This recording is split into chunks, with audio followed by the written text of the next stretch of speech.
Assalamu alaikum wa rahmatullahi wa barakatuh. I'm going to ask if everybody on the sides can come to the middle, this way I can look at you. Otherwise, I might miss people on the side. So if I could ask everybody on the sides to come in the middle, then I can give you my undivided attention. Jazakallah khair. So usually when we talk about mental health and stigma, we tend to be very theoretical. And when you stay in the theory, you forget often the real life impact it has on people and how it affects people's long-term development and what happens to them and the choices they made. And so I really wanted to start off with sharing with you a situation in which I came to know a young woman. She had been sexually abused as a child. And she had been sexually abused by a relative. Both individuals were Muslim, raised Muslim. And the sexual abuse had been going on for a long time. Now, the poor girl had no knowledge of how to deal with the issue. She didn't feel safe or comfortable talking with her parents about it until the abuser was gone, no longer able to have access to her. Then she shared that information with her parents. Alhamdulillah, her parents were able to acknowledge her. They didn't deny it. Sometimes parents do deny the sexual abuse, but alhamdulillah, her parents were very loving and were there for her when she needed. But one of the things that happened was, while they acknowledged what the pain that had happened to their daughter, they didn't do anything in terms of getting the help that their daughter needed. They didn't do anything in terms of addressing the issue with the individual who had perpetrated. And I shared this with you because the parents were loving human beings, right? They just didn't know. They didn't know what they were supposed to do. They didn't realize the long-term impact this type of abuse can have on them. They didn't know because we as a community don't talk about these issues. We don't tell people, okay, if this happens, this is what you need to do. This is how you handle it. These are the resources that are available, right? They didn't know. And so they didn't get any help. And what happened was they kind of addressed the issue, okay, it happened, and then went on with life. And nobody addressed the issue with a young man. And we have no idea, had he been victimized? Did he have access to other young girls? Was he doing this again? No idea. So the issue was never addressed. And nor was he taken account for. And when he wasn't even taken account for, he wasn't able to get rehabilitated. He wasn't able to find the solutions to address these issues. And because it was never addressed, the community was never able to do anything. And then he went on to hurt other people. Now, over time, this young woman started developing severe anxiety and depression, right? And her life started to spiral out of control. She started engaging in risky behavior. She got involved in a gang. Now, this is a child who went to Islamic school, was part of a great Muslim family, very involved in the community. And no one could understand what had happened to her. What people didn't realize was that trauma had never been addressed, right? And what she was doing, she was seeking the safety of her boyfriend at night because she felt protected. He felt he would protect her. And so people were understanding why she was doing what she was doing, and instead started attacking her, started judging her, and not realizing this is all stemming from the sexual abuse. And despite all that, throughout that experience, I knew she was searching for Allah.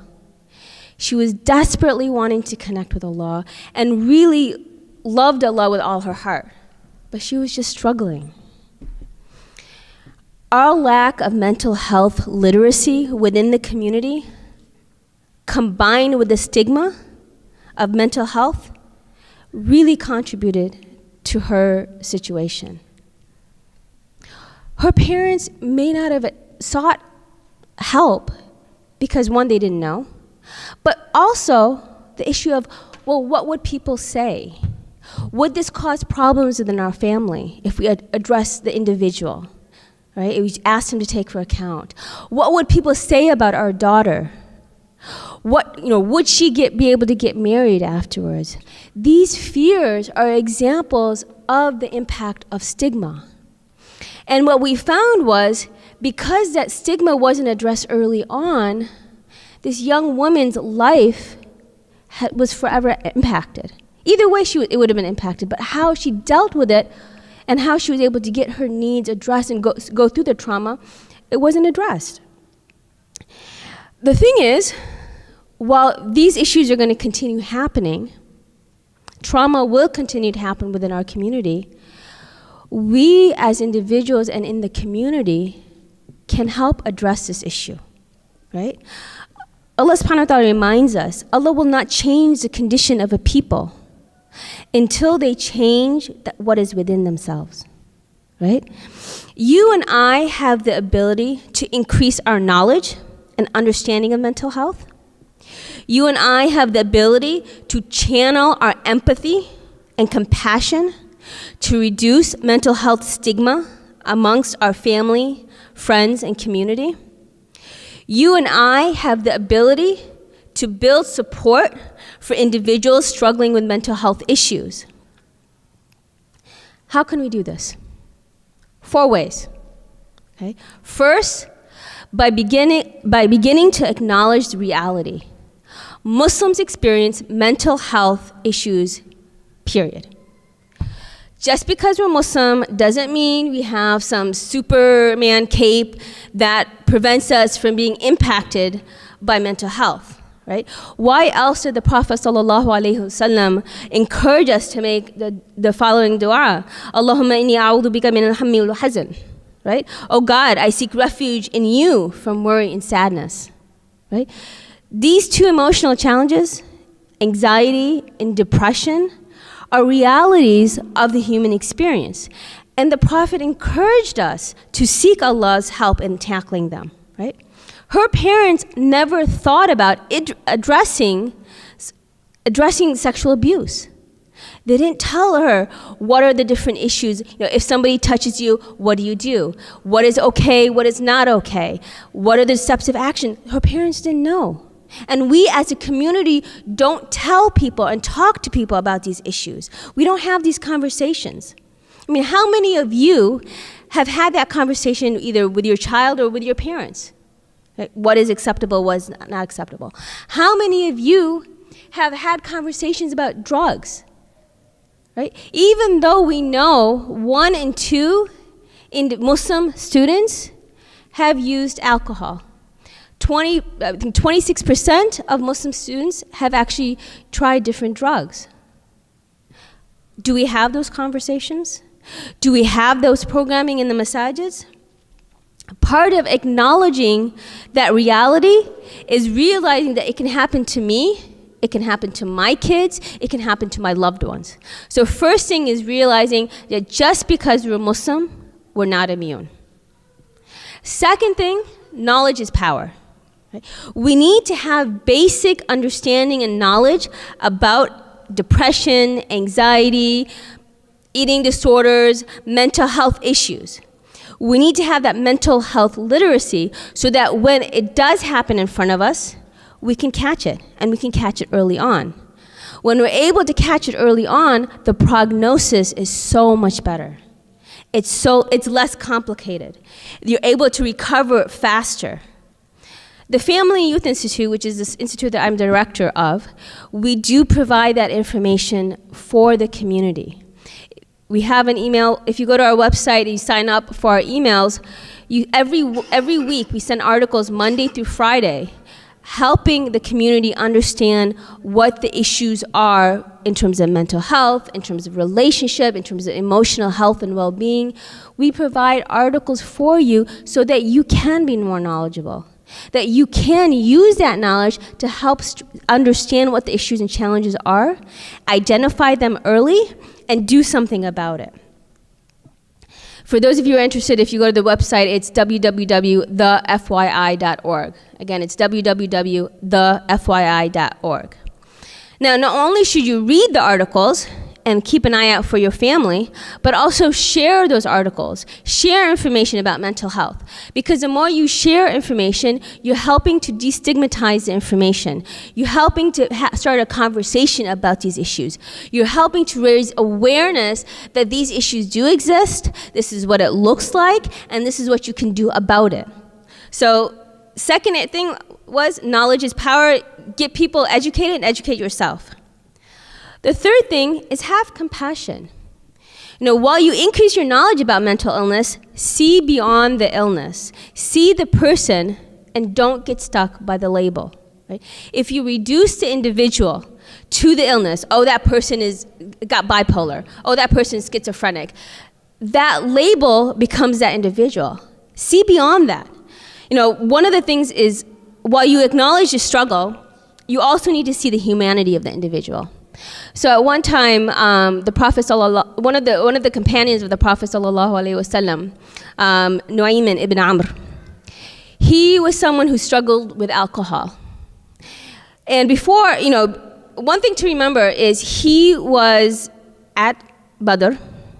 Well, before that, he was at Badr. He was also at the second pledge of Aqaba. He was one of the initial companions who were most steadfast. Who was there. He was participating in all the battles, and yet he struggled with alcohol. And some might say alcohol dependence, addiction, whatever. But even though he fought in each battle, he struggled with this illness. And each time he would get caught, he would get a punishment, he'd deal with the punishment, and then again he'd get caught. Over and over again. To the point that one of the companions got so frustrated with him, and they kind of yelled at him, and was like, La'natullahi alayhi, like, may God's curse be upon you, because he couldn't understand how could you have this issue and be reprimanded by the Prophet sallallahu alaihi wasallam over and over again and go back to it. He was so upset. The Prophet ﷺ heard about it and was furious. Right? He said, no, don't do such a thing, meaning curse him. Indeed, he, meaning Nu'ayman, loves God and his messenger. The major sin, which is alcohol, as this does not put one outside the community. And the mercy of Allah is close to the believers. Why am I sharing this? These struggles are real. We don't know what's behind them, what the issues are, but they're real. But you need to realize these were experienced by the Sahabis, and they're going to be experienced by us as well in the community. So let's try to learn and exemplify the compassion of the Prophet ﷺ. Fourth is act upon your knowledge. Make a difference. Get involved. Help educate people. Tell people about mental health. Tell people about the issues and challenges. Be the example of compassion when you see it in front of you. Volunteer your time and energy. There's tons of organizations who are looking for help. Even just sharing information, sharing the articles, sharing the fact that there are resources available, bringing programming in your masjid. Those are all ways to help destigmatize mental health.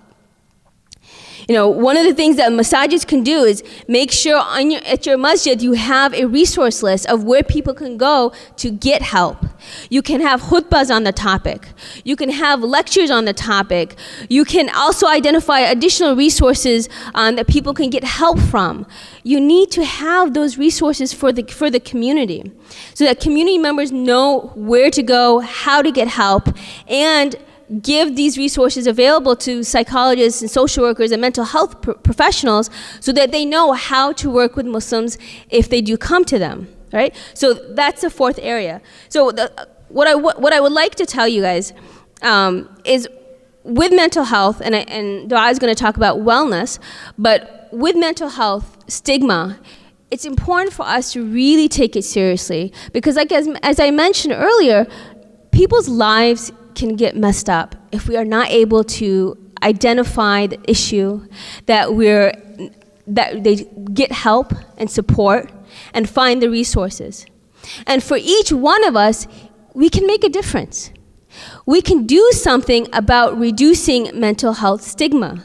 One, again, understand mental health, what it looks like, who it impacts, how it impacts. Two, get educated, share the knowledge, be compassionate, and make a difference. And as I end, I ask Allah subhanahu wa ta'ala to help all of those who are suffering silently. Some of you may be suffering, some of you may know individuals who are suffering. Help destigmatize mental health, mental illness. Help make a difference. We ask Allah subhanahu wa ta'ala to increase us in knowledge that we may benefit our brothers and sisters who are struggling. And I ask Allah subhanahu wa ta'ala to make us to be among those who are helping to lead a positive change within our communities and to reduce stigma within our communities. Ya Allah, give us the patience and perseverance for this hard work. Let us reap the benefits of our efforts in this world and in the akhirah, and let us be part of the transformation within our communities. Jazakallahu khair. Assalamu alaikum. So first, mental health and mental health and I can't read the handwriting very well, but basically the question is something related to most of the massages are not equipped to handle mental health issues. And so what can we do about that practically? No one's expecting it. Two easy things to do. There are a number of different organizations. There's the Family and Youth Institute. There's there's wellness, Muslim Wellness. They both do trainings on, Muslim Wellness does training on mental health first aid. You can access them, bring them to your community. You can invite FYI, the Family Youth Institute. A lot of local agents, a lot of local communities have mental health aid training where you can learn the basics of mental health. Get the training in your masjid, have it available. Also talk to the psychologists and psychiatrists in your community. If there are Muslims in the community, you can ask them, do you know of the other mental health professionals? Who do you know is culturally competent? Understand the Muslim community. So that's another thing you can do. If there are no Muslim mental health providers, then you can invite the psychologists and social workers and psychologists in the community and give them a mental health training in terms of for the Muslim community. We do have a book called Counseling Muslims that I edited, and there's another book on Arab American psychotherapy that one of our other researchers at the Family Youth Institute edited. A number of us are in there. Those are tools that you can give to the psychologists and social workers so that they can become culturally competent. And that alludes to another question where somebody had said that somebody had asked, well, what if people don't want to go into the community because we have small communities and we don't want everybody knowing our business. So one, there is confidentiality and therapists are not allowed to share information about other people, but still people don't feel comfortable going to somebody they see at the masjid and they pray with. I get it. So again, that's where you can access the non-Muslim mental health professionals and give them training on by giving them the book and resources, or you can even call us to come in and do trainings. We do trainings for mental health professionals across the nation. So you can do that as well. Do you want to go next, or should I keep going? I'm going to consolidate some together. Okay. Okay. Another question was, how can you get across to ignorant people, especially the older generation, or how do you get fellow peers to take mental health seriously and remove ignorance? Stigma is real, and that's why we're having this session, right? So part of it is, you've come, you've listened to this, you see it's important. Now you need to collaborate with other people within the community. Find out who also realizes that this is an issue. Try to get the imam on board if you can, the khatibs on board if you can. Find allies within your community who can help you get the message across. Especially with the khatibs, because you have a captured audience. You have hundreds and hundreds of people listening to the khutbah, hopefully not asleep, but you have the potential of having an impact on so many people, right? So if you need khutbahs on this topic, let us know. We have khutbahs ready-made. If you want, we can come in, obviously not me, but other members of our team can come in and give a khutbah on this topic about raising mental health awareness. Have these programs. You don't have to have any knowledge about this. There's so many different organizations out there who are willing to help serve and bring that information. Realize who is speaking can make a difference. If you have the imam speaking on this topic and really bringing as saying it's important, it can make a difference. Secondly, it takes time. It doesn't happen overnight. I know one of the communities, and I lived in many different communities over the years, one of the communities, we started a campaign with the imams, and it took us 10 years, but when we initially started, people had the assumption that, okay, when you have mental health problems, it's an issue of iman, it's a problem with, you're not practicing enough, et cetera, et cetera. But over time, we're having little conversations with the imams, having conversations with community gatekeepers. It helped really decrease the stigma to the point that the mental health professionals are overwhelmed in the city where they don't have enough space. So keep in mind that this type of work takes time, but as long as you can get as many people together to help work with you, you can slowly make change.